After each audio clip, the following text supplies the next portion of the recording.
நாகர்கோவிலில் வீட்டின் முன் விளையாடிக் கொண்டிருந்த 10 வயது சிறுமியை கடித்து குதறிய வளர்ப்பு நாய்.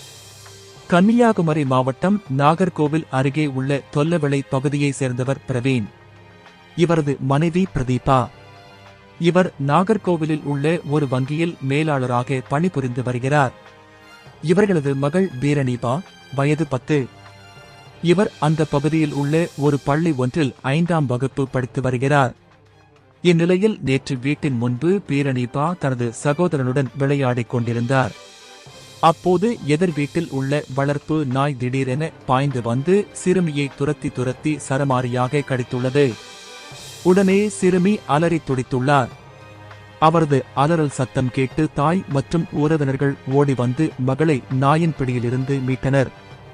இதில் சிறுமியின் கை மற்றும் கால் பகுதியில் பலத்த காயம் ஏற்பட்டது. உடனே சிறுமியை ஆசாரிப்பள்ளம் அரசு மருத்துவமனைக்கு கொண்டு சென்றனர். அங்கு அவருக்கு சிகிச்சை அளிக்கப்பட்டு வருகிறது. தொடர்ந்து இதுகுறித்து சிறுமியின் தாய் நாயின் உரிமையாளரிடம் கேட்டபோது அவர் சிறுமியின் தாய்க்கு கொலை மிரட்டல் விடுத்துள்ளார். பின்னர் இதுகுறித்து சிறுமியின் தாய் நேசமணி நகர் போலீஸ் நிலையத்தில் புகார் அளித்தார்.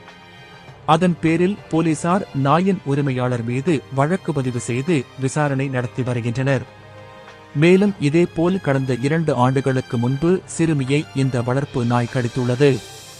அப்போது வளர்ப்பு நாயை வீட்டின் வெளியே விடக்கூடாது என போலீசார் எச்சரித்துள்ளனர். இந்த நிலையில் மீண்டும் அந்த நாய் சிறுமியை கடித்துள்ளது.